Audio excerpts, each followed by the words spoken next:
جب ہم جانتے ہیں یہ جگہ اصل میں اسرائیل کی نہیں ہے تو آج دنیا میں 2 بلین مسلمان کی تعداد ہے.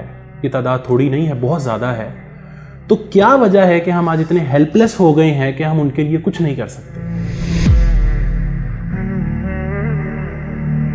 یہودی جسے کلیم کرتے ہیں، ایک تو وہ کہتے ہیں زمین ہماری، ہم نے تاریخی حوالے سے دیکھ لیا زمین ان کی نہیں. دوسرا یہ کہتے ہیں کہ یروشلم ہمارا، یہ بیت المقدس، یہ جگہ ساری یہ ہماری ہے، ہم نے اپنا خانہ یہاں وہ 3rd ٹیمپل بنانا ہے.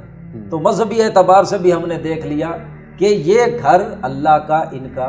محمد الرسول اللہ صلی اللہ علیہ وسلم کے آ جانے کے بعد اللہ کے جتنے بھی گھر ہیں ان کی تولیت کن کو مل گئی؟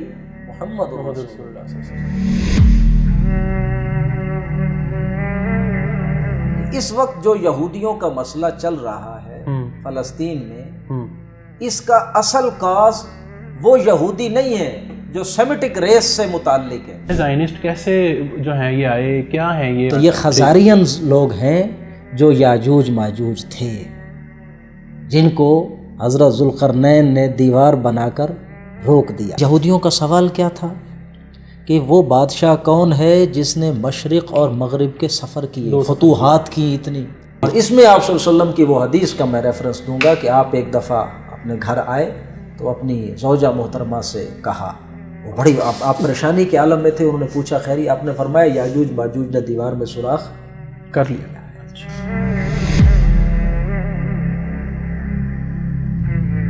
بل اللہ مولاکم، ڈرو مت، کافروں کی بات مت مانو، یقین رکھو اللہ تمہارا دوست ہے. وہو خیر الناصرین، اور اس کے ہوتے ہوئے تمہارا کوئی کیا کچھ بگاڑ سکتا ہے. ایک نتیجہ نکلتا ہے، فرق پڑتا ہے، یہ آپ کا کنسرن نہیں ہے. ٹھیک، نتیجہ نکلے گا جب اللہ چاہے گا. ہم وہی بات تو کہہ رہے ہیں کہ آپ اپنے ضمیر کی عدالت میں تو بری ہو جاتے ہیں نا. سب سے اہم کام جو ہے وہ یہ کہ ہر مسلمان اب انفرادی سطح پر اللہ سے بغاوت چھوڑ دے. دنیا کس طرف جا رہی ہے؟ اسلام کے اوپر وار آن اسلام، اگینسٹ اسلام برپا کی جائے گی.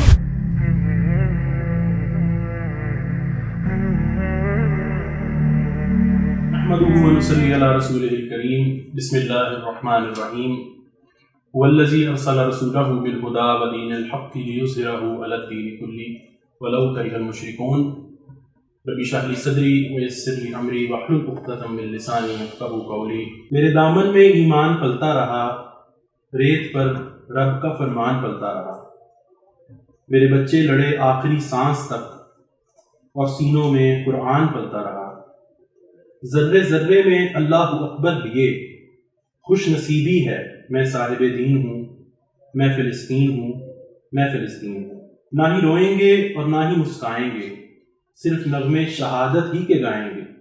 اپنا بیت المقدس بچانے کو تو میرے بچے ابابیل بن جائیں گے. جو ستم ڈھا رہے ابرہا کی طرح، ان کی خاطر میں سامان توہین ہوں، میں فلسطین ہوں، میں فلسطین ہوں. چاک دامن رفو کر کے لکھتا ہوں میں، زخم سے گفتگو کر کے لکھتا ہوں میں. درد گانے کو بھی حوصلہ چاہیے، آنسوؤں سے وضو کر کے لکھتا ہوں میں. اپنی سانسوں میں آباد رکھنا مجھے، میں رہوں نہ رہوں یاد رکھنا مجھے. میں فلسطین ہوں، میں فلسطین ہوں.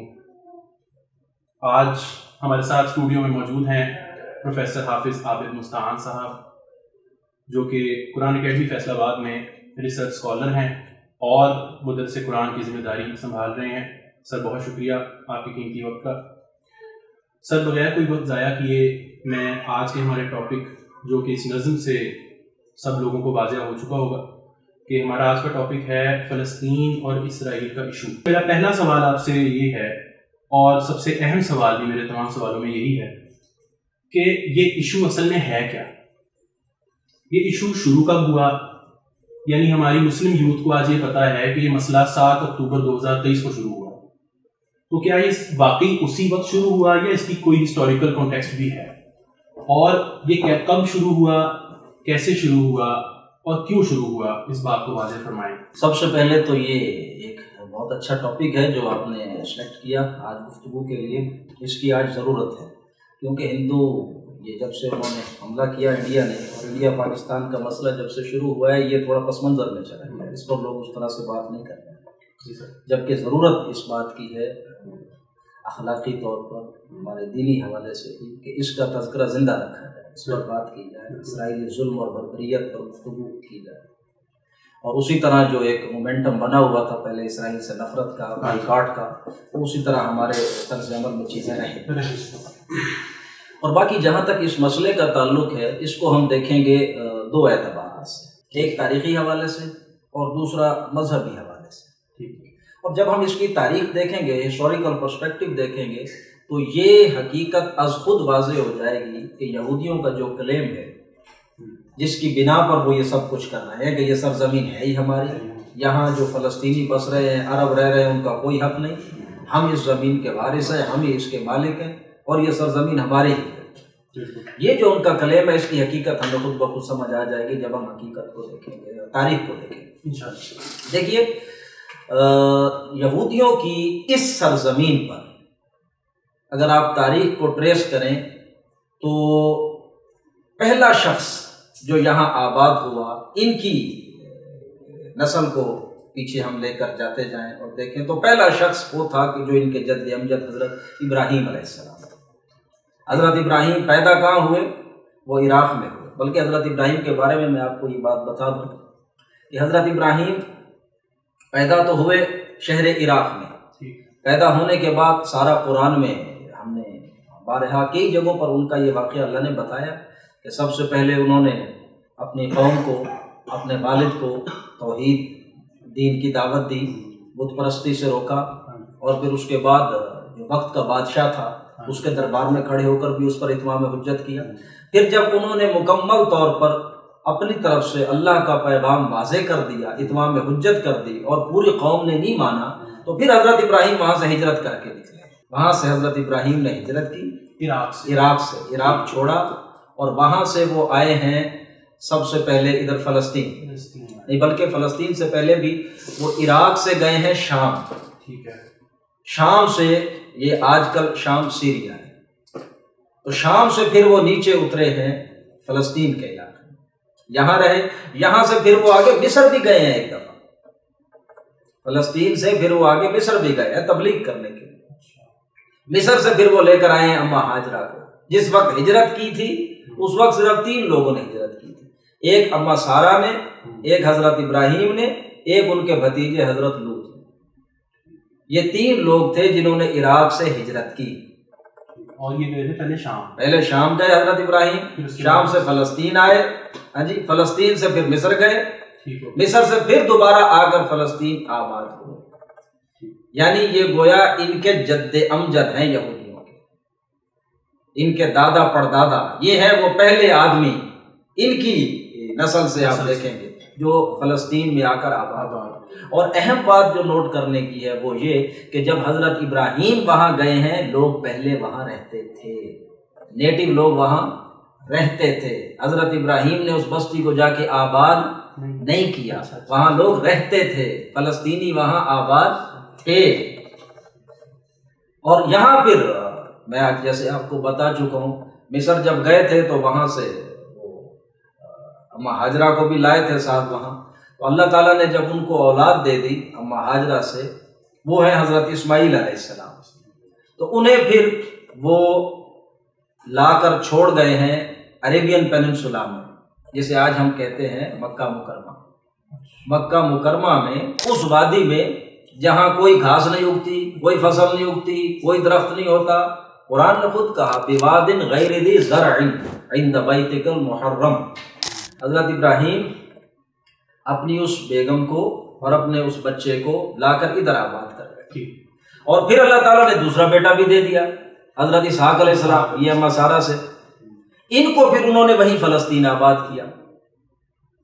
ایک بیٹا حضرت اسماعیل، اسے لا کر آباد کیا جزیرہ نماء عرب میں، عربین پیننسولا مکہ میں، اور حضرت اسحاق کو آباد کیا فلسطین میں، اور حضرت لوط کو بھیجا اوپر جو صدوم اور عمورہ کی بستیاں تھیں، یہ اردن اور آج کا جو اسرائیل اس کے ساحل پہ ڈیڈ سی جسے آپ کہتے ہیں، اس کے آس پاس ڈیڈ سی کے پاس 2 بستیاں تھیں، 2 شہر آباد تھے، صدوم اور عمورہ، انہیں وہاں رسول بنا کر بھیجا۔ اب اس میں آپ دیکھیں کہ حضرت ابراہیم کی حیثیت ایک سپروائزر رسول کی ہے، یعنی ان کی زندگی ہی میں یہ 3 لوگ ہیں جو اللہ کے دین کی دعوت دے رہے ہیں، یہ 3 رسول ہیں۔ ادھر مکہ میں حضرت اسماعیل علیہ السلام، فلسطین میں حضرت اسحاق علیہ السلام، اور ادھر صدوم اور عمورہ کی بستیوں میں حضرت لوط علیہ السلام۔ اور حضرت ابراہیم وہ سپروائز کرتے ہیں، کبھی اس کے پاس چکر لگائے، کبھی ادھر چکر لگائے، کبھی ادھر، یہ گھومتے پھرتے رہتے ہیں۔ یعنی حضرت لوط علیہ السلام اور باقی یہ تابع رسول ہیں حضرت ابراہیم علیہ السلام۔ ٹھیک ہو گیا۔ اور پھر دیکھتے ہیں حضرت اسحاق جو تھے، ان کی نسل میں پیدا ہوئے حضرت یعقوب علیہ السلام۔ حضرت یعقوب علیہ السلام کا لقب تھا اسرائیل۔ تو حضرت یعقوب کے جو بیٹے ہیں وہ ہیں بنی اسرائیل، اصل بنی اسرائیل وہ ہیں، یعنی کہ اصل جو نام ہے وہ یعقوب علیہ السلام کا ہے، اسرائیل۔ یعقوب علیہ السلام کی اولاد اصل بنی اسرائیل کہلاتی ہے۔ یہ جو بنی اسرائیلی ہیں یہ پھر ان کی نسل سے آگے چل رہے ہیں۔ انہی 12 جو بیٹے تھے حضرت یعقوب علیہ السلام کے، وہ بنی اسرائیل تھے، اور ان 12 بچوں کی نسل بنی اسرائیل کہلاتی ہے۔ صحیح۔ اب آپ نے جو چیز نوٹ کرنی ہے وہ یہ، حضرت ابراہیم علیہ السلام فلسطین آئے کب؟ کو تقریباً 2200 سال بیفور کرائسٹ، بیفور کرائسٹ، ٹھیک ہے، تقریباً 2100 یا 2200 سال پہلے آئے۔ اور حضرت یعقوب علیہ السلام پیدا ہوئے آلموسٹ 2000 بیفور کرائسٹ، اسی حساب سے کچھ لگا لیں آپ۔ ٹھیک ہے۔ تو بنی اسرائیل، ان کا آغاز ہوتا ہے سرزمین فلسطین پر حضرت ابراہیم سے۔ حضرت ابراہیم کے بیٹے اسحاق، اسحاق کے بیٹے یعقوب، اور حضرت یعقوب کے جو 12 بچے ہیں ان میں سے ایک تھے حضرت یوسف علیہ السلام۔ اور یہ ہم سارے جانتے ہیں کہ حضرت یوسف کو کس طرح ان کے بھائیوں نے کنویں میں پھینکا، اور وہ ہوتے ہوتے کیسے مصر پہنچے، اور بالآخر مصر کے حاکم بن گئے، عزیز مصر بن گئے۔ اور پھر کس طرح یہ بھائی مصر گئے غلہ لینے کے لیے، اور ملاقاتیں ہوئیں، اور پھر ایونچولی حضرت یوسف علیہ السلام نے اپنے پورے خاندان کو، بنی اسرائیل کو، سب کے سب کو کہاں بلا لیا؟ مصر بلا لیا۔ اب یہ سرزمین فلسطین چھوڑ کر کہاں چلے گئے؟ مصر چلے گئے۔ یہاں آپ یہ نوٹ کر لیں کہ یہ ان کا خاندان فلسطین میں کتنا عرصہ رہا، یعنی یہ تقریباً 1900 بیفور کرائسٹ یہ سارے آ گئے ہیں ادھر مصر میں آ گئے۔ تو حضرت ابراہیم کا بھی جو بھی لائف سپین ہے، حضرت اسحاق اور حضرت یعقوب کا، تو وہاں شامل کر لیں آپ، تو کم از کم 200-250 سال ہے۔ وہ 250 سال کا، 200-250 سال کا عرصہ ہے کہ جو یہ ان کا خاندان وہاں رہا ہے۔ ٹھیک ہے۔ پھر اس کے بعد اب یہ سارے کہاں آ گئے؟ مصر میں آ گئے، فلسطین سے نکل گئے۔ مصر میں ان کا جو بڑا شاہانہ دور ہے وہ 350 سال کا ہے۔ اس کو بھی سمجھ لیں آپ کہ مصر میں جب حضرت یوسف علیہ السلام عزیز مصر تھے، تو اس وقت جو بادشاہ تھا مصر کا، جو فرما روا تھا، وہ مصری نہیں تھا۔ اچھا۔ مصر پہ حکومت کر رہے تھے، انہیں امالکا کہا جاتا ہے، امالکا بادشاہ، چرواہے بادشاہ۔ یعنی صحرا میں جیسے لوگ اس وقت، تو یہ ایک رواج تھا، قبیلوں کے قبیلے موو کرتے رہتے تھے۔ کوئی قبیلہ ذرا طاقتور ہوتا تو کسی دوسرے کو نیچے اپنا غلام بنا لیتا تھا، اس پہ حاکم بن بیٹھتا تھا۔ تو اسی طرح کے چرواہے مصر پہ حاکم بن گئے تھے۔ صحیح۔ حضرت یوسف علیہ السلام کے دور میں مصر کی باغ ڈور جس بادشاہ کے ہاتھ میں تھی وہ مصری نہیں تھا۔ انہیں امالکا بادشاہ کہا جاتا ہے۔ امالکا چرواہے بادشاہ۔ ٹھیک۔ اور وہ بھی میں نے بتا دیا کہ یہ چرواہے کیوں کہا جاتا تھا۔ یہ وہی تھے جو صحرائی لوگ ہوتے ہیں، چلتے پھرتے علاقے قبضہ کرتے ہیں، اس پہ حکومتیں کر لیتے ہیں، اسی طرح کا وہ تھا معاملہ۔ تو یہ تقریباً 350 سال کا ان کا دور ہے کہ جس میں یہ شاہانہ انداز میں رہے ہیں بنی اسرائیل۔ ٹھیک۔ کیونکہ حضرت یوسف عزیز مصر تھے، مصر کا بادشاہ ان کا معتقد تھا، مرید تھا، تو وہ گویا ان کی بڑی عزت ہوئی وہاں، پیر زادوں کی طرح وہ وہاں رہے 350 سال۔ لیکن 350 سال کے بعد مصر کے اندر بغاوت ہوئی، جو مصری قوم تھی، ٹھیک، انہوں نے بغاوت کی اور وقت کے بادشاہ کو اوور تھرو کر دیا، صحیح، ان کو نکال باہر کیا، بھگا دیا، اور پھر اب خود حاکم بن گئے۔ اب یہ مصری قوم ہے جو خود مصر کی حاکم بن گئی، قبطی قوم۔ قبطی، مصری قوم جو ہے ان کے فرما روا کا ٹائٹل ہے فرعون۔ جب تک قبطی حاکم نہیں، قبطی مصری قوم کو کہتے ہیں، ٹھیک ہے، جب تک یہ مصری قوم یہ حاکم نہیں بنی تھی تو مصر کے جو فرما روا تھے انہیں فرعون نہیں کہا جاتا، نہیں کہا جاتا تھا۔ فرعون مصری قوم کا جو مصری بادشاہ، قبطی قوم کا جو قبطی نسل کا بادشاہ، وہ فرعون کہلاتا۔ اچھا، ٹھیک ہو گیا، ٹھیک ہو گیا۔ تو جب یہ مصری خود حاکم بن گئے، انہوں نے پھر ان بنی اسرائیلیوں کو اپنا غلام بنا کہ انہوں نے بڑے مزے کیے ہیں، یہ ان کی ایسی کی تیسی، تو پھر جناب ان سے خوب بدلے لیے انہوں نے۔ تو آپ نوٹ کریں 325 سال تو مزے میں رہے، اور اس کے بعد 250 سال یہ غلامی کے اندر رہے۔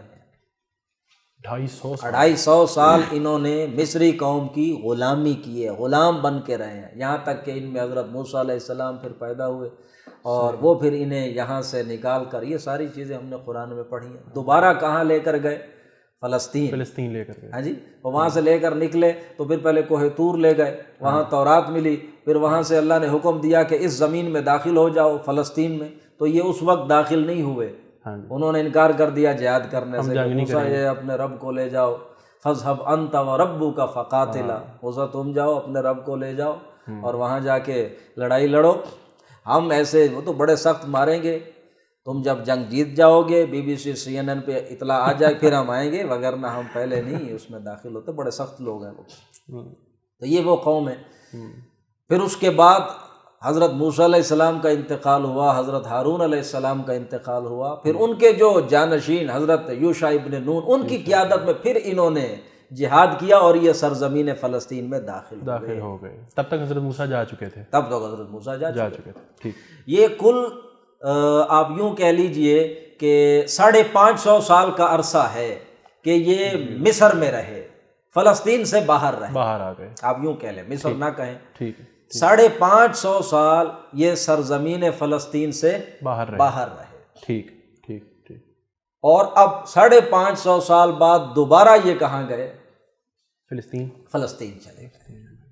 اب پھر باقی بیچ میں بڑی تاریخ ہے ان کی، میں اگر وہ بتانے لگوں گا تو آپ کنفیوز ہوں گے۔ اس کا جو تھوڑا بہت آتا ہے وہ یہ ہے کہ 12 قبیلوں میں پھر بٹ گئے تھے، انہوں نے 12 حکومتیں بنائیں، ایک دوسرے سے لڑتے رہے، ایک دوسرے کے خلاف دوسروں کی مدد کرتے رہے، ہاں جی، یہ 250-300 سال کا دور یہ ہے ان کا، صحیح، عروج اور زوال کا۔ کوئی قبیلہ تگڑا ہو جاتا تھا وہ دوسرے کو دبا لیتا تھا، دوسرا تگڑا ہو جاتا، آپس میں ہی لڑتے رہے، اور ایک دوسرے کے خلاف باہر دشمنوں کی بھی مدد کرتے رہے۔ وہ جو ان کے ہمسائے ظاہر ہے دوسرے جو تھے، بستے تو تھے نا لوگ، تو پھر وہ اپنے دشمنوں کی مدد کرتے۔ تو اس طرز عمل کا نتیجہ کیا نکلا کہ ان دشمنوں نے ہوتے ہوتے ان سب کو ہی مار بھگایا، ختم کر دیا۔ تو پھر یہ وہ واقعہ ہے کہ جس کو سورۃ بقرہ میں اللہ تعالیٰ فرماتے ہیں الم تر الی الذین خرجوا من دیارہم وہم الوف حذر الموت، دیکھا نہیں ان لوگوں کو جو نکلے تھے اپنے گھروں سے ہزاروں کی تعداد، موت کے خوف سے، موت کے ڈر سے۔ یہ وہ وقت ہے جب انہوں نے اپنے اس وقت کے رسول سے کہا، سیموئیل نبی تھے، کہ ہمارے لیے کوئی سپہ سالار مقرر کرو، اب ہم جہاد کریں گے، ہماری بیویاں جو ہیں انہیں غلام بنا لیا گیا، بچوں کو غلام بنا، اب ہم جہاد کریں گے۔ تو پھر انہوں نے طالوت کو ان کا سپہ سالار مقرر کیا کہ اللہ نے انہیں چنا ہے تمہاری سرداری کے لیے۔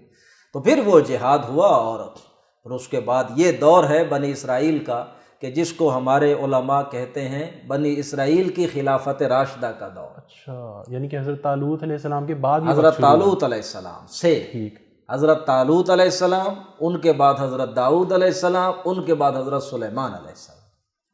یہ جو دور ہے تقریباً 100 سال کا، یہ بنی اسرائیل کی تاریخ کا وہ دور ہے جسے علماء بنی اسرائیل کی خلافت راشدہ کا دور کہتے ہیں۔ صحیح، یعنی جو تورات حضرت موسیٰ علیہ السلام کو دی گئی تھی اس کے احکامات کا مکمل طور پر نفاذ ہوا اس ڈیوریشن میں، اس ٹائم پیریڈ میں، یہ جو 100 سال کا عرصہ ہے، حضرت طالوت، حضرت داؤد اور حضرت سلیمان کا. ان تینوں کا 100 سال، کل 100 سال کا، کل 100 سال. 40 سال حضرت داؤد کے ہیں، 40 سال حضرت سلیمان کے ہیں، اور غالباً 14 یا 16 سال حضرت طالوت کے ہیں. ان کی حکومت. حضرت طالوت، داؤد اور سلیمان علیہ السلام کی جو یہ حکومت ہے، یہ پھر آگے تقسیم ہو گئی 2 حکومتوں میں. ٹھیک. ایک کا نام اسرائیل اور ایک کا نام یہودا پڑ گیا. اچھا. یعنی بنی اسرائیلیوں ہی کی حکومت ڈیوائیڈ ہو گئی 2 حکومتوں میں. ٹھیک. ایک اسرائیل اور ایک یہودا. تو اسرائیل کو پہلے اسیرینز نے ختم کر دیا، اشوریوں نے. یہ تقریباً آلموسٹ 700 بیفور کرائسٹ. اچھا. اور اس کے بعد جو یہودا تھی، اس کو پھر بخت نصر نے آ کے برباد کیا، جو بیبیلونین کنگ، بیبیلونینز. اس نے آ کے یہودا کی جو حکومت تھی، ریاست تھی، اس کو تہہ تیگ کیا، اور حضرت سلیمان علیہ السلام کا بنایا ہوا جو عبادت خانہ تھا، جو مسجد تھی جسے اب یہ ہیکل کہتے ہیں، اس نے وہ برباد کیا، تباہ کیا. یہ پہلی بار تباہ ہوا ہے؟ یہ پہلی بار اب تباہ ہو رہا ہے. وہ ہیکل سلیمانی پہلی بار تباہ ہو رہا ہے. ٹھیک ہو گیا. بخت نصر کے حملے کے نتیجے میں. پھر اس کے بعد یہ 50 سال تک کے لیے پھر فلسطین سے باہر رہے. 50 سال. اب یہ کہاں رہے؟ اب وہ بیبیلونیا کے اندر، وہ قید کر کے لے گیا تھا، کچھ کو قتل کر گیا تھا، کچھ کو ساتھ لے گیا تھا. پھر 50 سال بعد جو ایران کا بادشاہ تھا سائرس، اس نے عراق پہ حملہ کیا، اسے فتح کیا. تو اس نے ان یہودیوں کو پھر کہا جاؤ تم واپس آباد ہو جاؤ. پھر یہ ایرانی سلطنت کے زیر اثر وہاں آباد ہوئے. ایرانیوں کے بعد پھر یونانیوں کی سلطنت تھی، ان کے زیر اثر رہے. یونانیوں کے بعد پھر رومنز کی سلطنت، یہ ان کے زیر اثر رہے. اور یہاں حضرت عیسیٰ علیہ السلام کی اب ولادت ہو گئی. رومیوں کے خلاف انہوں نے بغاوت کی. سن 70 عیسوی میں پھر رومیوں نے انہیں وہاں سے نکالا، فلسطین سے. آپ یوں سمجھ لیں کہ یہ 1100 سال 1100 سال یہ فلسطین میں رہے. 1100 سال یہ، اور 200-250 سال وہ والے شامل کر لیں جو حضرت ابراہیم، اسحاق اور یعقوب علیہ السلام وہ ملا لیں. 1100 سال یہ اور 200 سال وہ، 1300-1400 سال آپ کر لیں. 1300-1400 سال کل ملا کے یہ یہودی رہے ہیں اس سرزمین فلسطین میں، حضرت ابراہیم کی آمد سے لے کر سن 70 عیسوی تک. حضرت ابراہیم علیہ السلام میں بتا چکا آئے ہیں آلموسٹ 2200 بیفور کرائسٹ.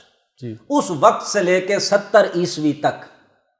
ٹھیک ہے نا. حضرت عیسیٰ کی پیدائش کو 70 سال گزر چکے، 70 سال ہو چکے. اس سارے ڈیوریشن میں یہ کوئی 1300 سال یا 1400 سال سرزمین فلسطین میں رہے. اور سن 70 عیسوی میں جب رومن جرنیل ٹائٹس نے انہیں وہاں سے مار کر نکالا ہے، تو پھر ان کا ڈایاسپورا شروع ہوا، ان کا انتشار کا دور. پھیل گئے زمین کے اندر. فلسطین سے یروشلم سے نکال دیے گئے. تو اب دوبارہ یہ یروشلم گئے ہیں 1917 میں. کب گئے ہیں؟ 1917 میں. 1850 سال یہ اس سرزمین سے دور رہے. کتنے؟ 1850 سال یہ فلسطین. اچھا سر، آپ نے پہلے بتایا کہ ان کو پہلے بھی کئی مرتبہ فلسطین سے نکالا گیا تھا، اس کو ہم ڈایاسپورا کیوں نہیں کہتے؟ نہیں، وہ یہ تو ڈایاسپورا خود انہوں نے اپنی ہسٹری میں لکھا ہے نا. دور انتشار پھر ہمارا شروع ہوا، یعنی کہ انہوں نے خود اس کو نام دیا ہے. وہ جو وہ تو بہت مختصر ٹائم تھا، تو 50 سال کے لیے یہ نکلے. اچھا. اور جب وہ بخت نصر نے انہیں وہاں سے نکالا ہے تو 50 سال بعد پھر دوبارہ ایرانی انہیں لے آئے، آباد کر. ٹھیک ہو. تو یہ جو ڈایاسپورا 1850 سال، almost 1900 long centuries, almost 19 long centuries. اب یہ یہودی 1917 میں واپس گئے ہیں، اور یہودیوں کا پہلا قافلہ وہاں گیا. ہوتے ہوتے 1947 میں انہوں نے وہاں ملک بنا لیا. 47 کے بعد 67 میں اس کو ایکسپینڈ کر لیا، اور اب وہ یہ کہتے ہیں کہ جناب یہ سرزمین ہے ہی ہماری، اب ان کا حق ہی نہیں ہے یہاں رہنے کا. اچھا، اس میں ورلڈ وار اب اس میں آپ ایک چیز دیکھ لیں کہ 2200 بیفور کرائسٹ، 2200 وہ آپ شامل کریں، اور 2000 یہ شامل کر لیں. 2025 میں ہم بیٹھے، 2000 یہ شامل 2000 عیسوی ہے. اب یہ کل بن گئے 4400 سال. اس 4400 سال میں فلسطین کے اندر یہ یہودی کتنا رہے؟ 1300 سال 1400 سال ہم نے پہلے کہا تھا. اس میں 100 سال یہ ایڈ کر لیں، کچھ یہ آ گئے. 1500 سال. 1500 4200 سالوں کے اندر یہ کل جو وہاں رہے ہیں 1500 سال آپ ان کا کر لیں. 1500 سال ایک جگہ پر رہنے کی وجہ سے اب یہ کہتے ہیں کہ یہ جگہ ہماری ہے. یہی تو ہے ان کا وہ کلیم جس کو اقبال نے کہا کہ اچھا ایک جگہ پر آباد ہونے کی وجہ سے اگر زمین انہی کی ہو جاتی ہے تو پھر اس اصول کی بنیاد پر تو جو ہسپانیہ ہیں یہ کن کو دو بھائی؟ عربوں کو دو. 800 سال عرب یہاں آباد رہے. انہوں نے ہی اس اسپین کو دا جیول آف دا ورلڈ، ان کے دور میں یہ دنیا کے ماتھے کا جھومر ہوتا تھا، عربوں نے آباد کیا نا اس کو. بالکل. ان کا شعر ہے خاک فلسطین پہ یہودی کا اگر حق، ہسپانیہ پر حق نہیں کیوں اہل عرب کا؟ یہودی فلسطین میں بسا، آباد رہا کافی عرصہ، یہ اس کی ہو گئی، تو پھر ہسپانیہ میں عرب آباد رہے، عربوں کو دو. تو یہ ہے اس کی حقیقت تاریخی پس منظر میں. یہ جو زمین کا تنازع انہوں نے کھڑا کیا ہے کہ یہ زمین ہماری ہے، تو ان کے جد امجد وہ پہلے شخص ہیں حضرت ابراہیم جو یہاں فلسطین آئے تھے، اور لوکلز پہلے بھی آباد تھے. حضرت ابراہیم کے ٹائم پیریڈ سے ہی دیکھ لیں تو اب تک یہ جو 4300 سال کا ڈیوریشن ہے، اس میں یہ کتنا رہے؟ یہ تو 1500 سال رہے. اور یہ جو باقی 2500 سال یہ وہاں نہیں رہے، وہاں لوگ نہیں بستے تھے، لوگ تو رہتے تھے. تو یہ اس طرح یہ بات ہمیں سمجھ لینی چاہیے کہ یہ زمین ان کی نہیں ہے. یہ اب 1800 سال بعد آ کے کہتے ہیں کہ یہ دیکھو جناب یہ میرے پاس لکھی ہوئی تحریر موجود ہے، یہ زمین میرے باپ کی تھی، بھاگو یہاں سے. فلسطینیوں کو کہتے ہیں، یہ نقبہ کرتے ہیں. اب آ جائیں تھوڑا مذہبی پس منظر سے اس کو دیکھیں. ابھی ہم نے اس کی تاریخی پس منظر میں ہم نے دیکھا ہے اسے. مذہبی حوالے سے اب یہ دیکھیں کہ یہ کلیم کرتے ہیں مسجد اقصیٰ کو، یروشلم کو، بیت المقدس کو. دیکھیے مسجد اقصیٰ کے بارے میں بھی ہم اس نقطے کو اچھی طرح ذہن میں واضح کر لیں کہ مسجد اقصیٰ سے مراد یہ جگہ نہیں ہے، یہ بلڈنگ نہیں ہے. اچھا. یہ جو اس وقت وہاں مسجد ہے یہ تو حضرت عمر کے دور کی بنی ہے. ہاں جی بالکل. اسے مسجد عمر کہتے ہیں. ہاں جی. مسجد اقصیٰ جب اللہ قرآن مجید میں مسجد اقصیٰ کہہ رہا ہے، یہ سورۃ اسراء کی پہلی آیت میں سبحان الذی اسریٰ بعبدہ لیلا من المسجد الحرام الی المسجد الاقصیٰ.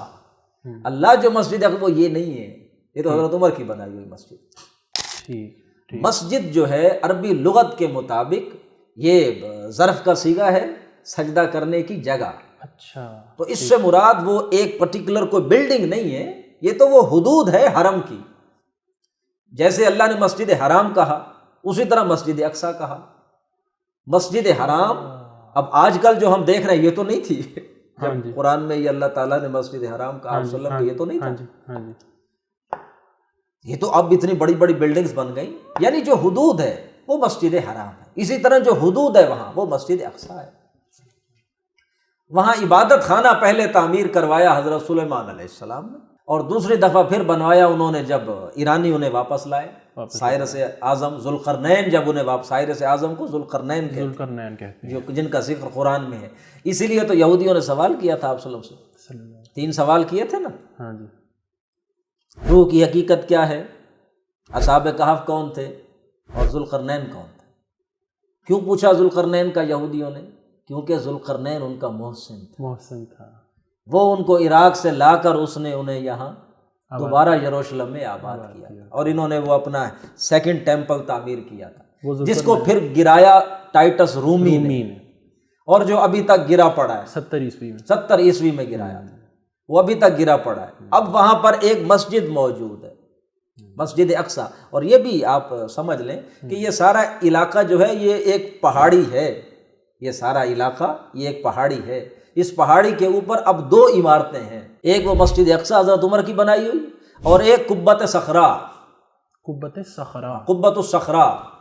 یہ وہ جگہ ہے، یہ آپ دیکھتے ہیں نا ٹی وی پہ آپ کو نظر آتا ہے گولڈن سا اوپر بنا ہوتا ہے. جی. یہ مسجد اقصیٰ یہ نہیں ہے. مسجد اقصیٰ تو وہ دوسری ہے جس کا وہ لیڈ کلر کا ڈوم ہے، یہ ڈوم آف دی راک کہلاتا ہے، قبۃ الصخرہ. یہ بھی بڑی کنفیوژن ہے ہمارے لوگوں کو کہ وہ جو آپ گولڈن اوپر جو کہہ رہے ہیں نا گولڈن ڈوم والا، ہمیں لگتا ہے کہ مسجد اقصیٰ وہ ہے. یہ قبۃ الصخرہ ہے. یہ وہ مقام ہے جہاں سے آپ صلی اللہ علیہ وسلم نے عرش یہ آسمانوں کا سفر کیا. اس مقام سے آپ کی سواری اوپر اٹھ گئی تھی. تو یہاں پھر وہ مسلمان حکمرانوں نے ایک وہ بنا دیا تھا، ایک عمارت قبۃ الصخرہ. مسجد اقصیٰ وہ اس کا لیڈ کلر کا ڈوم ہے، اور یہ جو گولڈن کلر والا ہے یہ ڈوم آف دی راک ہے، قبۃ الصخرہ ہے. اس وقت دو عمارتیں یہ موجود ہیں. یہودیوں کا جو پلان ہے کہ وہ ان کو ڈیمالش کر کے اپنا عبادت خانہ تھرڈ ٹیمپل وہ وہاں تعمیر کرنا چاہتے ہیں. مذہبی حوالہ گھومتا ہے مسجد اقصیٰ کے گرد. جس طرح حضرت ابراہیم علیہ السلام نے اپنے ایک بیٹے کو ادھر عربین پیننسولا میں اللہ کا ایک گھر تعمیر کر کے دیا، اسی طرح سے فلسطین کے اندر اپنے دوسرے بیٹے حضرت اسحاق کو گھر بنا کے دیا. وہ مسجد اقصیٰ ہے، وہ ہے مسجد اقصیٰ. یہ دونوں گھر کس نے آباد کیے؟ حضرت ابراہیم علیہ السلام نے. اب وہ حضرت ابراہیم علیہ السلام کون تھے؟ قرآن نے ان کا تعارف کروایا ہے. ما کان ابراہیم یہودیم ولا نصرانیم ولکن کان حنیفا مسلما. ابراہیم یہودی نہیں تھا، نہ ہی وہ نصرانی تھا. وہ کون تھا؟ وہ مسلمان تھا.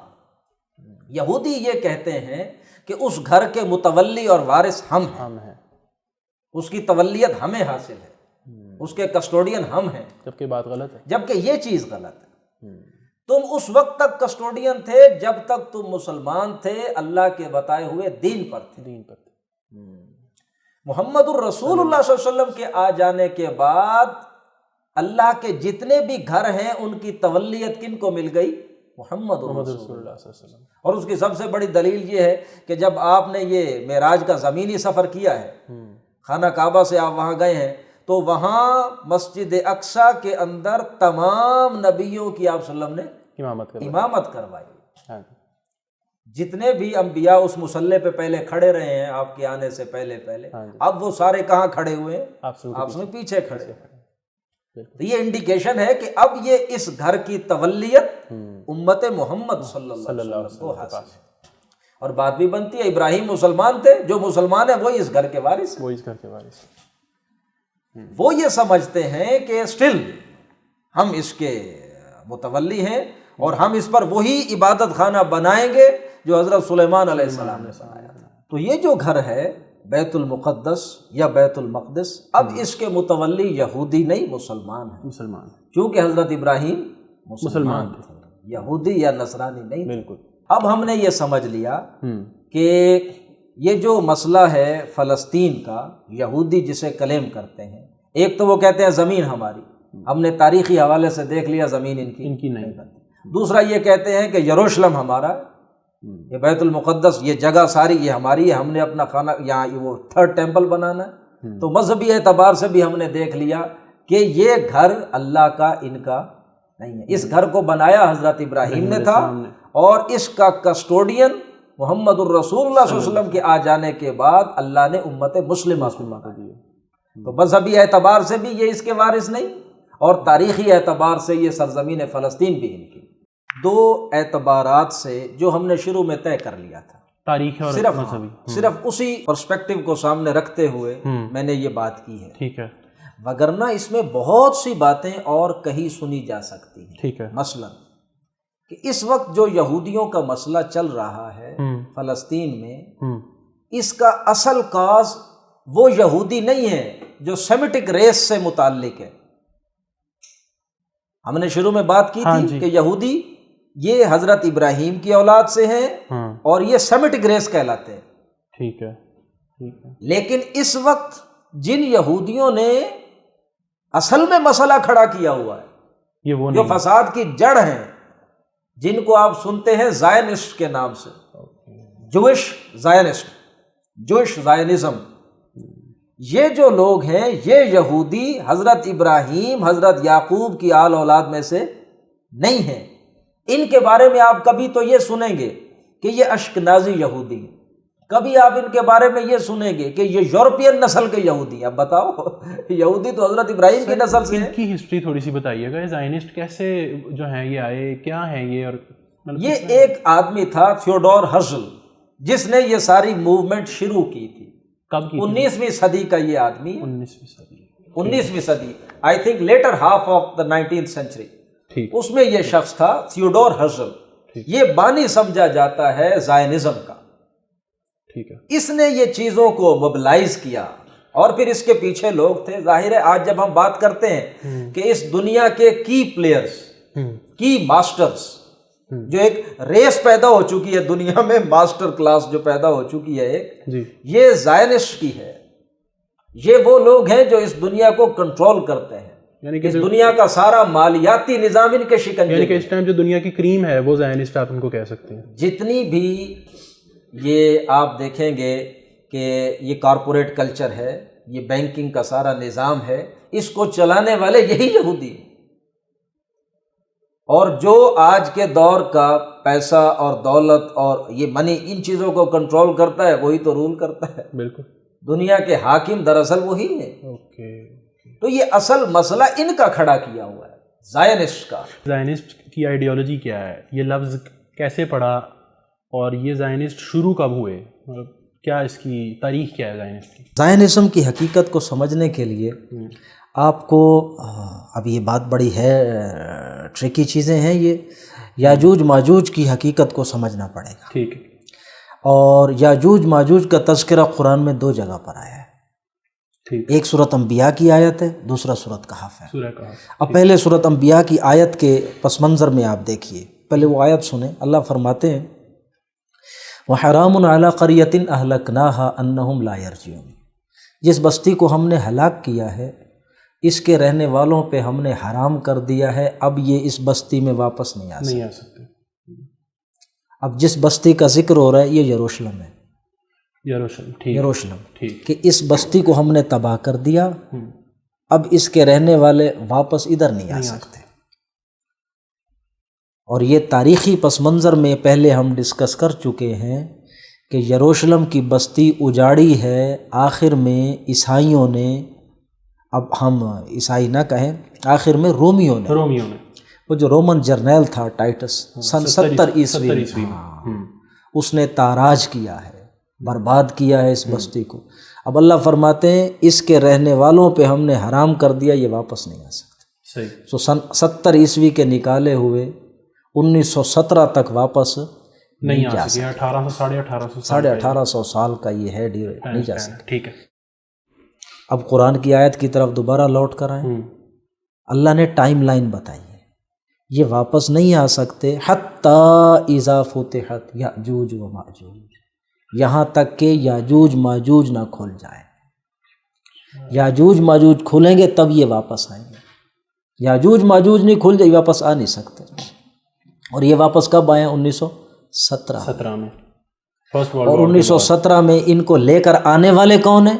یہ زائنسٹ کی پوری تحریک کے یہودیوں کو دوبارہ ان کی ہوم لینڈ میں لے جا کر ہم نے آباد کرنا. یہودیوں کا حق ہے ان کی تو دوبارہ فلسطین میں جا کر آباد کر. بالکل بالکل. اب یہ تحریک جو یہودیوں کو واپس لے کر آئی یہ زائنزم کی تحریک. اور قرآن کہہ رہا ہے کہ جب تک یاجوج ماجوج نہیں کھلتے یہ واپس آ سکتے.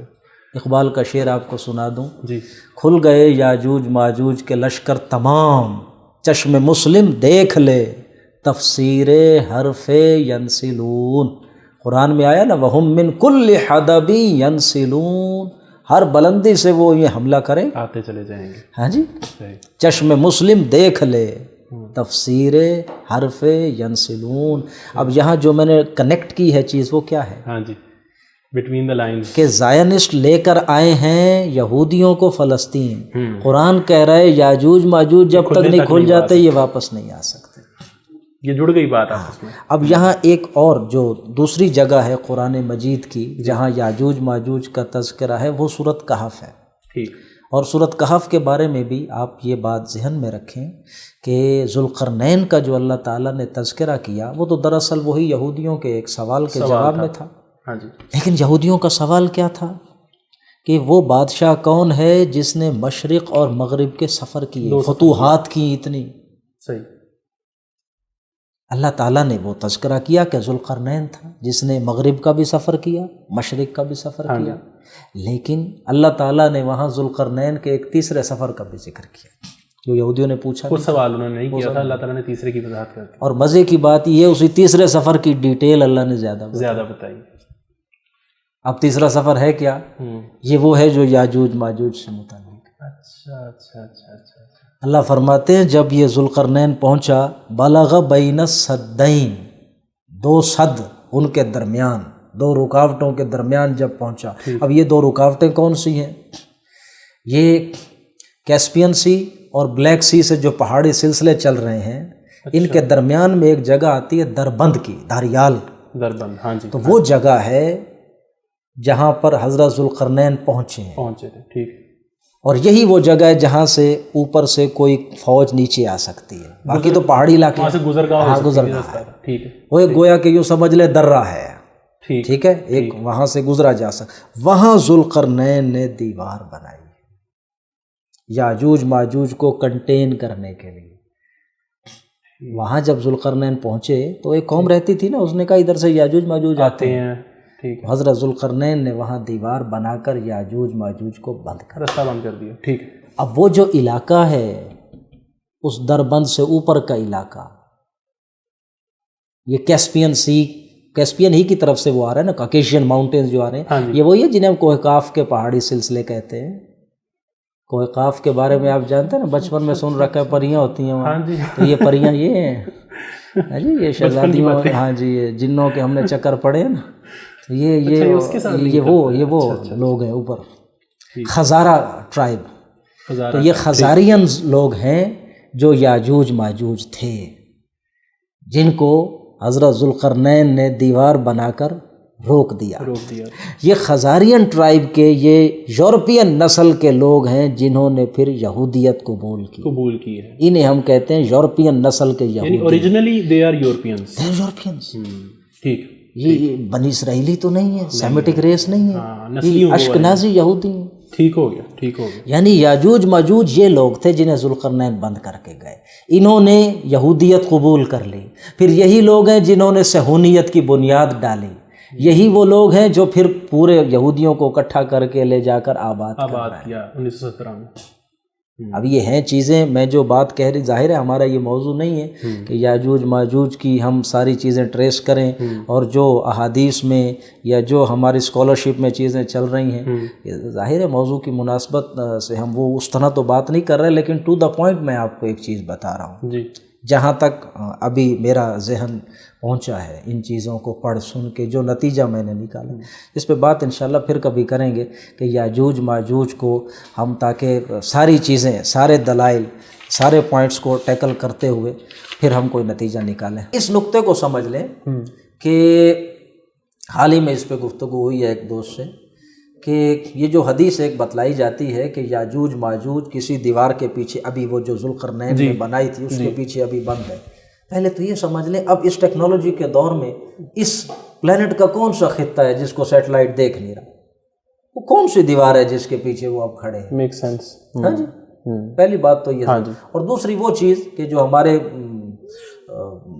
جو بڑے ہارڈ کور ایک ٹریڈیشنل ریلیجیوسٹی جو لوگ رکھتے ہیں اور ماڈرن انٹرپریٹیشن سے بہت دور بھاگتے ہیں، مطلب ایک چیز غور کرنے کی ہے کہ آپ اگر یہ کہتے ہیں کہ وہ دیوار کو چاٹتے رہتے ہیں اور جب صبح جناب وہ ختم ہونے والی ہوتی ہے تو وہ کہتے ہیں اب باقی پھر وہ آ کے صبح آ کے کریں گے، تو پھر ایک دن وہ جناب دوبارہ صبح جب آتے ہیں تو وہ پھر دیوار پوری ہوئی کھڑی ہوتی ہے۔ یہ ہم سب سے کامن یہی ہم سب جانتے ہیں کہ یہ اصل بات ہے، اور پھر وہ ایک دن انشاءاللہ کہیں گے تو صاف ہو جائے۔ دیکھو میری بات سنو، قرآن کیا کہتا ہے؟ جی، یہ جو ابھی ہم نے سورۃ کہف کی وہ آیت پڑھی ہے کہ جس میں حضرت ذوالقرنین وہاں تک پہنچے اور انہوں نے وہ دیوار بنائی، وہ جو آیت ہے وہ آیت کیا کہتی ہے؟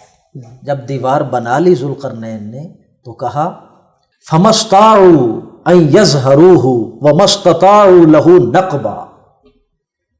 اب یہ میں نے دیوار بنا دی ہے، اب یاجوج ماجوج کے اندر اتنی طاقت نہیں ہے کہ اس کو چڑھ کر پار کر لیں، کر سکیں، ہاں جی، اس کو سکیلو وہ نہیں کر سکتے، وَمَا اسْتَطَاعُوا لَهُ نَقْبًا، اور اس میں وہ نقب بھی نہیں لگا سکتے۔ قرآن کہتا ہے وہ نقب نہیں لگا سکتے، آپ کہتے ہو چاٹ چاٹ کے نقب لگا رہے ہیں۔ قرآن نے واضح کہا، صحیح بات، ہاں جی، ٹھیک، کہ یہ جو دیوار میں ھذا رحمت من ربی، یہ میرے رب کی رحمت ہے، فاذا جاء وعد ربی جعلہ دکا، جب اس کا وعدہ آئے گا ریزہ ریزہ ریزہ ریزہ ہو جائے گا، ٹھیک ہو گیا یہ کنسیپٹ۔ اور یاجوج ماجوج کے بارے میں ایک یہ بات بھی آپ ذہن میں رکھیں کہ یہ ان کا جو خروج ہے یہ بار بار ہوتا رہا ہے، بار بار ہوتا رہا ہے تاریخ میں۔ اور اس میں آپ صلی اللہ علیہ وسلم کی وہ حدیث کا میں ریفرنس دوں گا کہ آپ ایک دفعہ اپنے گھر آئے تو اپنی زوجہ محترمہ سے کہا، وہ بڑی آپ پریشانی کے عالم میں تھے، انہوں نے پوچھا خیری، آپ نے فرمایا یاجوج ماجوج نے دیوار میں سوراخ کر لیا ہے۔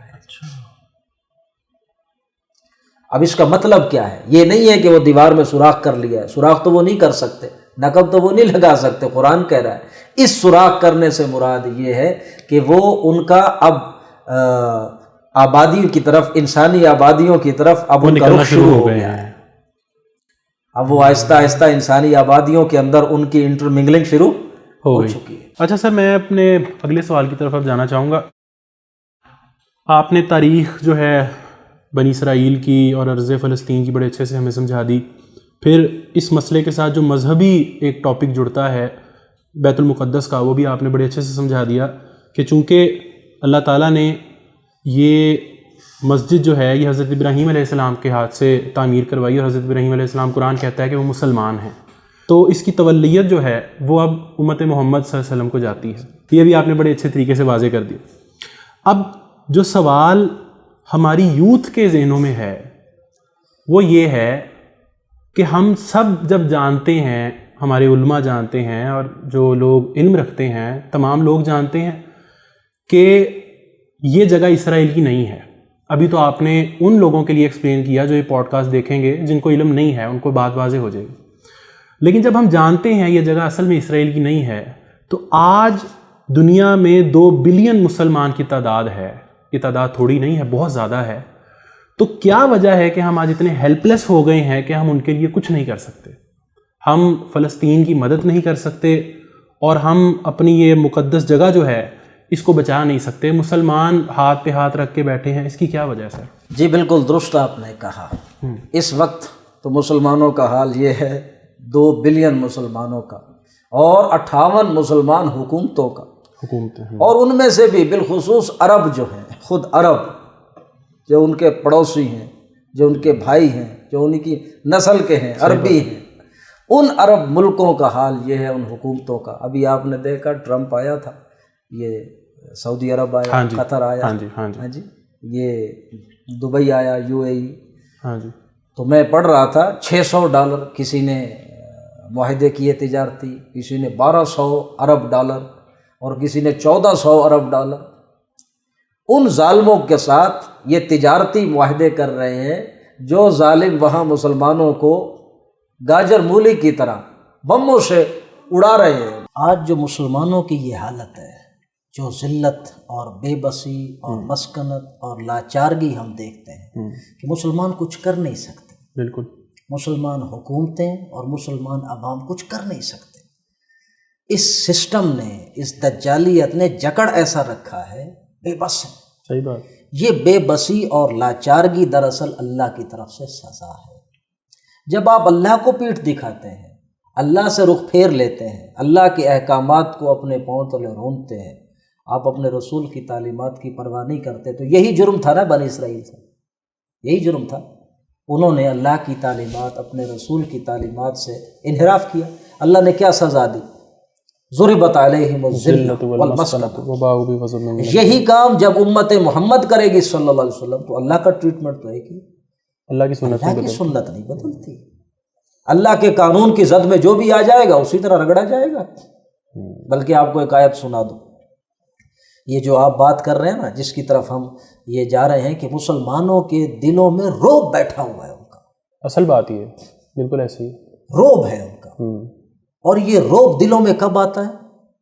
یہ قرآن کی آیت سے آپ کو میں سمجھاتا ہوں یہ بات۔ اللہ فرماتے ہیں یا ایھا الذین آمنوا، اے ایمان والو، ان تطیعوا الذین کفروا، اگر تم کافروں کی بات مانو گے، یردوکم علی اعقابکم، وہ تمہیں تمہاری ایڑیوں کے بل لوٹا کر لے جائیں گے واپس. فتنقلبوا خاسرین، تم نقصان اٹھاؤ گے. بل اللہ مولاکم، ڈرو مت، کافروں کی بات مت مانو، یقین رکھو اللہ تمہارا دوست ہے. وہو خیر الناصرین، اور اس کے ہوتے ہوئے تمہارا کوئی کیا کچھ بگاڑ سکتا ہے. سب سے بہترین مددگار اللہ ہے. اللہ جس کا مددگار ہو اس کا کون نقصان. بس یہ یقین شاید سر ہمارے دلوں سے نکل گیا. آپ کافروں کی اطاعت کرتے ہیں، کافروں کی بات مانتے ہیں. کیا ہوا تھا یہ جو 9/11 جب ہوا اور اس کے بعد بش نے فون کر کے پوچھا تھا نا مشرف سے، ہاں جی either you are with us or against us، بتاؤ جی تم ہمارا ساتھ دو گے یا افغانستان کا ساتھ دو گے. ہم نے کس کا ساتھ دیا؟ امریکہ کا ساتھ دیا. ان کی اطاعت کی، مسلمانوں کے مقابلے میں، ہمسایوں کے مقابلے میں، معصوموں کے مقابلے میں. تو اللہ قرآن میں فرماتے جب تم کافروں کی بات مانو گے تو تمہیں گھاٹا اٹھانا پڑے گا. اللہ پہ یقین رکھو، اللہ تمہارا دوست ہے، وہی بہترین مددگار ہے. اب اگلی آیت ہے جس کا میں حوالہ دینا چاہ رہا تھا. سنلقی فی قلوب الذین کفروا الرعب، روب آ گیا دل میں. اللہ فرماتے ہیں ہم ان قریب کافروں کے دلوں میں روب ڈال دیں گے. بما اشرکوا باللہ، کیوں روب ڈال دیں گے؟ کہ انہوں نے اللہ کے ساتھ شرک کیا ہے. اللہ کے ساتھ شرک کرنا یہ سبب ہے جس کے نتیجے میں دلوں میں کیا پیدا ہو جاتا ہے؟ روب پہ. یہ قرآن کی اس نص سے ثابت ہوگا. بالکل بالکل. اور آج مسلمان پوری دنیا کے ایک تو وہ شرک کر رہے ہیں عوامی سطح پہ، اگر آپ دیکھیں تو اپنی خواہش کو معبود بنایا ہوا ہے.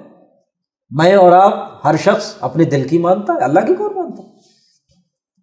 قرآن کہتا نہیں ہے، بار 2 جگہ قرآن میں یہ بات آئی، ارأیت من اتخذ الہہ ہوا. آپ نے دیکھا اس شخص کو جس نے اپنی خواہش نفس کو معبود بنایا ہوا. عوام الناس کا یہ عالم ہے. اور سیاسی سطح پہ حکومتوں کا تو تمام مسلمان حکومتیں سیاسی شرک میں مبتلا ہیں کھلے عام. اللہ کہتے ہیں حکومت میری ہوگی، حکم میرا چلے گا، لیکن یہ سارے کیا کہتے ہیں؟ نہیں ہماری چلے گی حکم تو، یہ تو حکم چلے گا حکم دینے والوں کا. یعنی کہ آپ بے بسی کا اندازہ کیجئے کہ دنیا میں یہ جو حج کا آتا ہے ایک ایونٹ، جی مور دین 50 لاکھ مسلمان حج کرتے ہیں. بالکل بالکل. اور یہ 58 مسلمان ملکوں کی حکومتیں بھی ہوتی ہیں، وہاں عہدیدار ہوتے ہیں نا، بالکل سرکاری خرچے پہ کرنے جاتے ہیں. ایسے ہی 58 مسلمان ملکوں کی حکومتیں اکٹھی ہوتی ہیں، 50 لاکھ سے زیادہ مسلمان اکٹھے ہوتے ہیں. لیکن یہ جو عالم کفر ہے اس کے کانوں پہ جوں تک نہیں رینگتے. بالکل بھی انہیں کوئی خوف نہیں ہوتا کہ اتنے مسلمان جمع ہو گئے ہیں، کوئی یہاں پالیسی نہ بنا لے. اتنے مسلمان اکٹھے ہوتے ہیں، عالم کفر نہیں ڈرتا. لیکن ادھر دنیا کے جب G7 بیٹھتے ہیں، سعد چودھری بڑے، G15 بیٹھتے ہیں، پوری دنیا کانپ رہی ہوتی ہے. بالکل ایسے کیا پالیسی بن جائے گی معلوم نہیں، آگے دنیا میں کیا چیز ہوگی، کس طرح معاملات چلیں. کنٹرول ان کے ہاتھ میں نا اصل میں. سر مجھے وہ حدیث یاد آ رہی ہے آپ صلی اللہ علیہ وسلم کی، جس میں آپ صلی اللہ علیہ وسلم نے فرمایا تھا اپنے صحابہ سے کہ ایک وقت آئے گا کہ قومیں تم پہ ٹوٹ پڑیں گی جیسے لوگوں کو دسترخوان پہ دعوت دی جاتی ہے. تو صحابہ نے سوال کیا تھا کہ یا رسول اللہ کیا ہم تعداد میں اتنے ہی تھوڑے ہو جائیں گے؟ تو آپ نے فرمایا تھا نہیں، تعداد میں تم بہت زیادہ ہوگے لیکن تمہاری حیثیت ایسے ہو جائے گی جیسے سمندر کے اوپر جو جھاگ آ جاتا ہے، اس کی کوئی حیثیت نہیں رہتی، اور تمہارے دلوں میں وہن آ جائے گا. وہن کو سر آپ ذرا سمجھا دیں. یہ وہن کو تو اللہ کے رسول صلی اللہ علیہ وسلم نے خود ایکسپلین کیا. آپ نے فرمایا حب الدنیا و کراہیت الموت، دنیا کی محبت اور موت. جو سر آپ نے بات بتائی وہ تو ویورز کو سمجھ آئی گئی ہوگی، لیکن یہ ہے کہ پھر اب اس تمام بات کے بعد جو عملی نوعیت کا سوال اب میرے مائنڈ میں آ رہا ہے وہ یہ ہے کہ اب مسلم یوتھ کے کرنے کا کیا کام ہے؟ دیکھیے اس وقت بہت سی چیزیں ہیں جو علماء نے جن کی طرف ہمارے رہنمائی کی ہے، ہمیں وہ کرنی چاہیے، بلا شبہ وہ ٹھیک بات ہے. مثلاً ایک تو ہے یہ احتجاج کرنا، یہ ٹھیک ہے، احتجاج کریں، پروٹیسٹ کریں، اس سے ایک غیرت بیدار ہوتی ہے، ایک احساس پیدا ہوتا ہے، یہ کرنے کا کام ہے. سر یہ سوال ویسے مطلب احتجاج کرنا، ریلیاں نکالنا، میں یہ پوچھنا چاہتا ہوں کہ ایسے کوئی فرق پڑتا ہے؟ کیونکہ ہماری یوتھ یہ پوچھتی ہے کہ آپ ایک گروہ لے کے نکل جاتے ہیں، وہ بس آوازیں نکال کے واپس آ جاتے ہیں، کیا اس سے کوئی فائدہ ہے؟ دیکھیے کچھ اس سے فرق پڑتا ہے انہیں یا نہیں پڑتا، ہمیں اس سے فرق پڑتا ہے. یہ کام کرنے والے کو فرق پڑتا ہے. یہ کام کرنے والا دراصل اپنے ضمیر کے سامنے سرخرو ہو جاتا ہے. سرخرو ہو رہا ہے. دیکھیے اس کو یوں سمجھ لیں، جو ایک کامن بات ہے اکثر آپ کو مل جائے گی سننے کو، کہ جب حضرت ابراہیم کو آگ میں جلایا جا رہا تھا تو وہ ایک چڑیا تھی، وہ چونچ میں پانی لا کر، چلو بات یہ پڑھی لکھی ہے یا نہیں ہے لیکن ہمارا مضمون کنوے کرتی ہے. ایک مثال کے طور پہ یہ آپ مطلب یہ کہ آپ کا میسج کنوے کرتی ہے. بالکل. To get the message across, آپ اسی بات کو ذہن میں رکھ لیں ٹھیک کہ آپ کے ذمے اپنا کام کرنا ہے، بھلے اس سے کوئی فرق پڑ رہا ہے یا نہیں، نتیجہ نکل رہا ہے یا نہیں، آپ اپنے حصے کی ایفرٹ پٹ کریں چاہے اس کا نتیجہ نکلے نہ نکلے. احتجاج کرنا، یہ ریلیاں یہ بالکل کرنے کا، فنڈ ریز کریں، ہاں جی وہاں ان کے لیے فنڈ ریزنگ کریں، اور ظاہر ہے کسی نہ کسی درجے میں کوئی مدد تو ہم کریں نا ان کی. اور اب دیکھیے جو ہمیں رپورٹس آ رہی ہوتی ہیں، اب تو فیمن کی کیفیت پیدا ہو چکی. جی بالکل. یعنی بچوں کی شکلیں وہی جو بچے 2 سال پہلے کتنے ہیلدی تھے، جو بچے ہوئے ہیں کتنوں کو تو انہوں نے مار ہی ڈالا. جو بچے ہوئے ان کی شکلیں دیکھ کے کلیجہ منہ کو آتا ہے. اچھا سر، اس میں سب سے بڑا جو ہمارے لیے کام کرنے کا رہ گیا تھا جب یہ سب کچھ ہو رہا تھا، کیونکہ ظاہر ہے ایک اکیلا فرد تو اٹھ کے فلسطین جا کے شور نہیں مچا سکتا، تلوار نکالے گا بھی، بندوق نکالے گا بھی تو مار کے آئے گا واپس. جو کام ہمارے کرنے کا رہ گیا تھا وہ یہ تھا کہ لوگوں نے ہمیں اس بات پہ سٹریس دیا کہ آپ بائیک آؤٹ کر دیں اسرائیل کے تمام پروڈکٹس کو. اس میں یوتھ یہ سوال کرتی ہے کہ آپ کے ان کوکا کولا، لیز، ان پیپسی کو پروڈکٹس کو بائیک آؤٹ کرنے سے اسرائیل کو کوئی فرق نہیں پڑتا. وہ جیسا کہ آپ نے بتایا زائنسٹ جو ہیں، پیسہ بنانے کی مشین ان کے انڈر ہے، وہ خود ہی پیسہ بناتے ہیں اپنے آپ کو، پھر وہ ٹاپ پہ لے جاتے ہیں. They are the cranes of the world now. ٹھیک ہے. تو اب ہم ان کو بائیک آؤٹ کرتے ہیں تو کیا ہمیں کرنا چاہیے، یا جیسے یوتھ کہتی ہے کہ آپ کے کرنے نہ کرنے سے کوئی فرق نہیں پڑتا، آپ دعا کریں بس، کیا کریں ہم اس کے؟ میں پہلے بھی یہی بات عرض کی ہے کہ آپ اس سے کہ مکلف ہے ہی نہیں، کہ نتیجہ نکلتا ہے، فرق پڑتا ہے، یہ آپ کا کنسرن نہیں ہے. ٹھیک. نتیجہ نکلے گا جب اللہ چاہے گا. ہم وہی بات تو کہہ رہے ہیں کہ آپ اپنے ضمیر کی عدالت میں تو بری ہو جاتے ہیں نا، کہ یار دیکھو جو ہو سکتا تھا وہ میں نے کر لیا. اور یہ جو بائیک آؤٹ کرنا ہے پروڈکٹس کا، definitely it hits them back, یعنی ان کے لیے یہ سبب بنتا ہے. سارا کچھ پیسہ ہی نہیں ہوتا جی.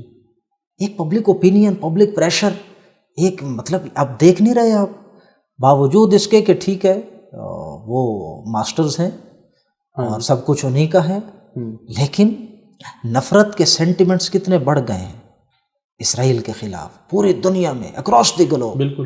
ہاں جی، یورپ کے اندر، امریکاز کے اندر، باقی دنیا کے اندر.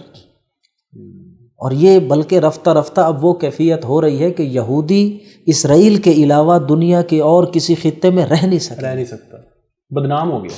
اور یہ پھر وہ قرآن کی آیت کے مطابق وہ اللہ کی تدبیر ہے جو چل رہی ہے. اللہ فرماتے ہیں فَإِذَا جَاءَ وَعْدُ الْآخِرَةِ جِئْنَا بِكُمْ لَفِيفًا. یہودیوں سن لو، لپیٹ کر لیا. جب میرا آخری وعدے کا وقت آ جائے گا تو میں تم سب کو لپیٹ کر لے آؤں گا. تو یہ گویا کہ وہ اب اللہ تعالیٰ کی تدبیر چل رہی ہے، وہی تصویر ہمارے سامنے آ رہی ہے. بالکل. یہ اب اس طرح کا رویہ رکھ رہے ہیں فلسطین میں مسلمانوں کے ساتھ، پوری دنیا ان کے خلاف ہے. یہودی اور کہیں لپیٹنے سے مراد یہ ہے کہ ہر جگہ سے ان کو ڈس اون کی آواز آئے گی کہ ہم تمہارے ساتھ نہیں، ہم تمہارے ساتھ نہیں، تو یہ ایک جگہ پہ تنگ ہو جائیں گے. اب ایک ہی جگہ اکٹھے ہوں گے تو سب کو پھر عذاب ملے گا. وہ جو پینڈنگ ہے جو حضرت عیسیٰ کو نہ مان کر ان کو اپنے حساب سے سولی پہ چڑھا کر جس کے یہ مستحق ہو چکے تھے، وہ اب یہ ایک جگہ پر جمع ہوں گے تو حضرت عیسیٰ علیہ السلام کی موجودگی میں پھر ان پر وہ عذاب آئے گا. ٹھیک ہے سر، اسی کے ساتھ میں بات لے کے چلتا ہوں. ہمارا آخری سوال ابھی جو آپ نے بات کی کہ حضرت عیسیٰ آئیں گے پھر ان کے تھرو ان کو عذاب ہوگا. اچھا، اس میں اگلے سوال سے پہلے یہاں ایک میں بات یہاں واضح کر دوں کہ یہ تو وہ کام ہے نا کہ جو ہم کر رہے ہیں، ہمیں کرنے بھی چاہیے، لوگ بتا بھی رہے ہیں. اور اس میں ایک اہم کام اویئرنیس دینا، جیسے ہم یہ پروگرام کر کے کچھ دے رہے ہیں، سوشل میڈیا لوگوں کو آگاہ کرنا، یہ مسئلہ کیا ہے. سب سے اہم کام جو ہے وہ یہ کہ ہر مسلمان اب انفرادی سطح پر اللہ سے بغاوت چھوڑ دے، اللہ کی نافرمانی، اللہ کا بندہ بن جائے. اللہ کا بندہ. دیکھیے اس دنیا میں یہ جو بھی مصیبت آتی ہے دراصل اللہ کی طرف سے ہوتی ہے. بالکل بالکل. قرآن کہتا ہے کہ وہ آخرت کا بڑا عذاب دینے سے پہلے ہم ان کو یہ چھوٹے چھوٹے عذاب دیں گے، اور اس لیے دیں گے شاید کہ یہ پلٹ آئے. تو اس سے ہمیں سبق لینا ہے کہ یہ جو نیتن یاہو پٹائی کر رہا ہے، یا یہ جو مودی، یہ اللہ کے حکم سے، اللہ کی اجازت سے وہ نہیں کر رہا، یہ اللہ کی طرف سے آ رہا ہے، اور یہ آپ کے کرتوتوں کا نتیجہ ہے. اب ہمیں چاہیے کہ بس کریں، خود اپنی ذات میں دیکھیں کہ کیا کیا میں چیزیں ہیں جو اللہ کی مخالفت میں کر رہا ہوں، اس کے رسول سے کہاں بے وفائی کروں، یہ چھوڑ دو. پھر اسی طرح اپنا گھر دیکھیں، اپنے گھر میں کہاں پر رسول کی مخالفت ہو رہی ہے، اللہ سے بغاوت ہو رہی ہے. یعنی اپنا ایک مسلمان، مضبوط مسلمان بنائیں. اب وہ آخری دور آ گیا نا، قیامت کے قریب والا دور، فتنوں والا. دیکھیے، اور چلے اسی پیراڈائم کو ہم دیکھ لیں جس میں ہم اکثر آج کل سن رہے ہیں، ہمارے علماء اور اسپیکرز بات کر رہے ہیں کہ آخری دور جنگوں کا دور ہے، جی، یہ ملحمہ ہوگی، جی، پھر اس کے بعد حضرت مہدی ہوں گے، وہ قیادت کریں گے. تو اسی پیراڈائم میں ہی کھڑے ہو کر دیکھیں تو اپنے لیڈر کی مدد کے لیے جو لشکر نکلنے ہیں یہاں سے، وہ تو تیار کریں، وہ تو تیار کریں. ہم پہلے اپنی انفرادیت، اپنے آپ کو تو تیار کریں، اپنے آپ کو بدلیں. ہم مضبوط وفادار مسلمان ہوں گے تو ان کی مدد کو جائیں گے. بالکل. اگر ہماری یہی کیفیت رہی جیسے کہ ہم اس وقت ہیں، ہم تو دنیا کے بندے ہیں، اپنی ذاتی ہماری ترجیحات ہیں، ضروریات ہیں، بس انہی کے پیچھے لگے ہوں، دنیا داری. تو اصل کرنے کا کام یہ ہے کہ یہ جو آنکھوں کا ہے نا، یہ جو سامنے لگی ہوئی ہیں دوسروں کو دیکھنے والی، ان کا شفٹ ذرا ادھر کریں، اپنی طرف کریں، اور خود کی اصلاح کریں، اپنے گھر بار کی اصلاح کریں. اور یہ جو پیغام ہے دین کا، اس کو اپنے وجود میں زندہ کرو، اور جہاں جہاں تک کیپیسٹی ہے اس میں اس کو زندہ کرتے چلے جاؤ. تو یہ اصل کرنے کا کام یہ ہے. اسی سے سر، اب آپ نے بات بڑی اچھے سے سمجھا دی کہ اب مسلم یوتھ کے کرنے کا اصل کام جو ہے وہ یہ ہے کہ ہم اپنے ایمان کو دوبارہ تازہ کریں، اللہ کے بندے بن جائیں، اور اللہ تعالیٰ کے احکام کو اسی طرح مانیں جیسے اللہ تعالیٰ نے ہم پہ وہ عائد کیے ہیں. یہ ایمان ہی فیصلہ کن چیز ہے، جس میں یہ ہوگا وہ غالب آ جائے گا.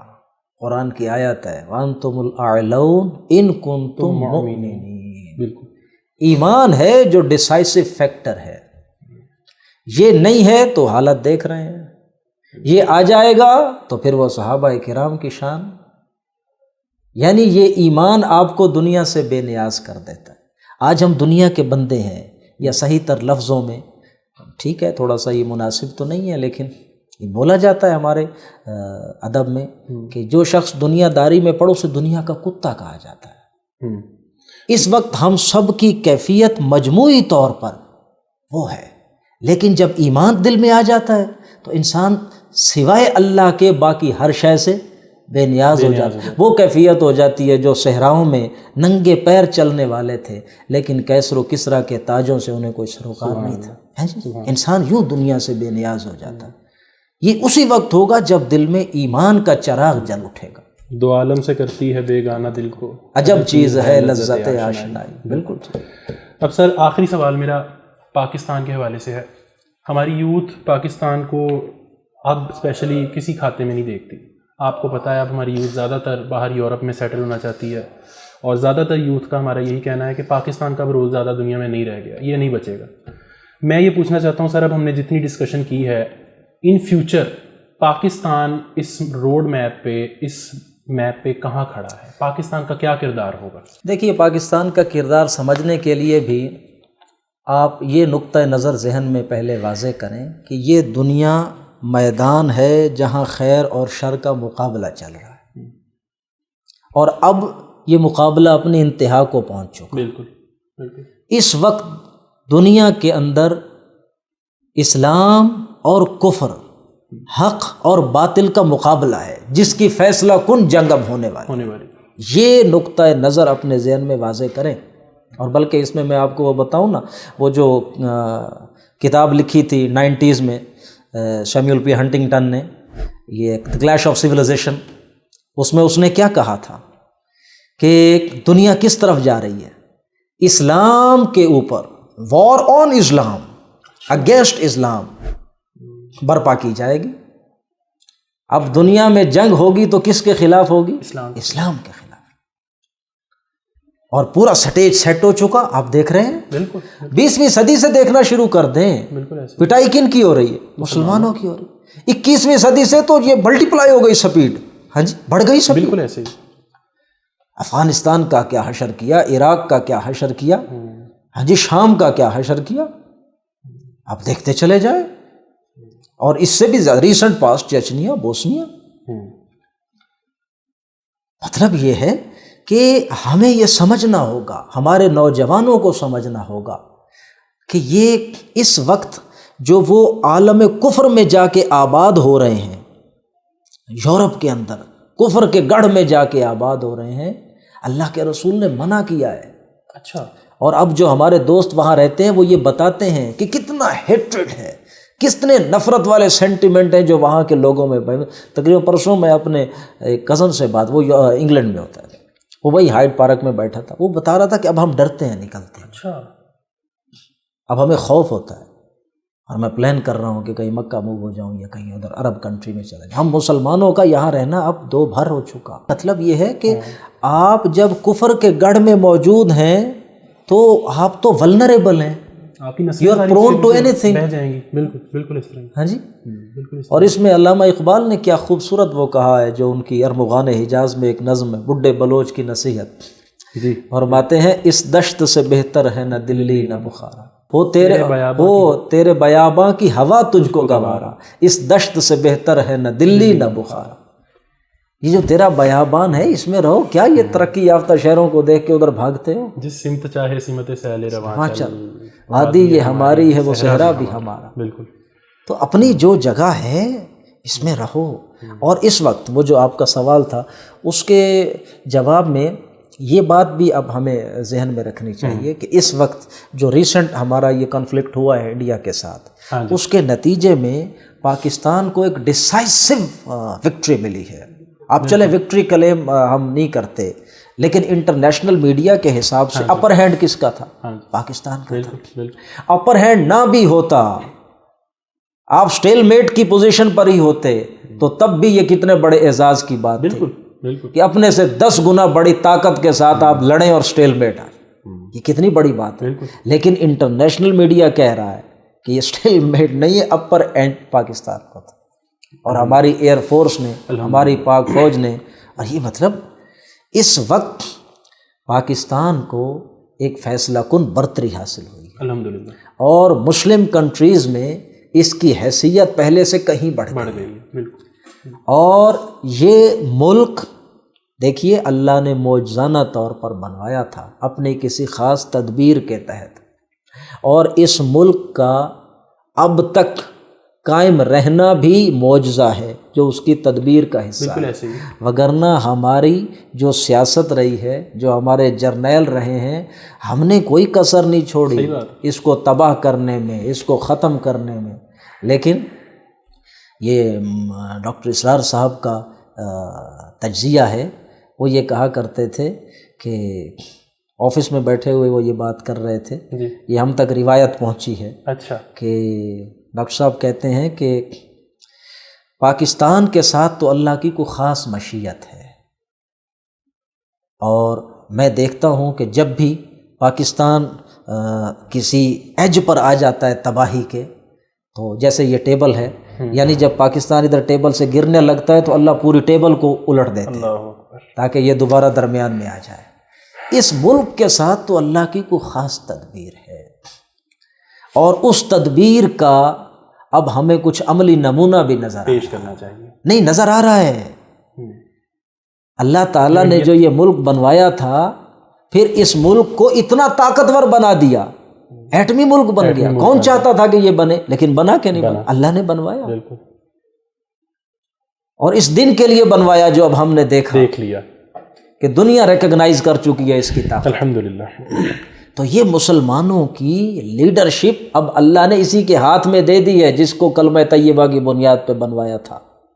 دنیا کا اور کوئی خطہ اس بنیاد پہ نہیں بنا. اللہ نے بنوایا تو خاص مقصد کے لیے بنوایا. وہ کیا تھا؟ اسلام کی قیادت، اور اس کی اب عملی شکلیں نظر آ رہی ہیں. یہ کوئی چھوٹی بات ہے؟ خانہ کعبہ میں پاکستان زندہ باد کے نعرے لگے ہیں، شیخ عبد الرحمن سدیس نے لگائے، پاکستان زندہ باد 3 دفعہ انہوں نے یہ کہا۔ تو یہ پاکستان کی جو حیثیت ہے اس میں بڑا رول ہے اس کے کرنے۔ اب ہم جو پاکستانی ہیں ہماری ذمہ داری دو چند ہو جاتی ہے کہ ہم اس ملک کو جلد از جلد اللہ کی نافرمانیوں سے پاک کریں، ہر سطح پر اس ملک کو اسلام کی تعلیمات کا نمونہ بنائیں۔ بالکل سر، جیسے آپ نے پہلے بتایا کہ اب ضرورت یہ ہے کہ ہم انفرادی طور پہ پہلے اپنے آپ کو اللہ کا بندہ بنائیں، اور جب ہر فرد اللہ کا بندہ بن جائے گا تو پھر یہ ملک بھی انشاءاللہ بہتر ہو جائے گا۔ تو بہت شکریہ سر آپ کے قیمتی وقت کا، بہت مزہ آیا اور بہت انفارمیٹیو بات آپ کے ساتھ چلی۔ اسی کے ساتھ میں پوڈ کاسٹ کا وائنڈ اپ کرتا ہوں۔ اپنا بہت خیال رکھیے گا۔ السلام علیکم ورحمۃ اللہ وبرکاتہ۔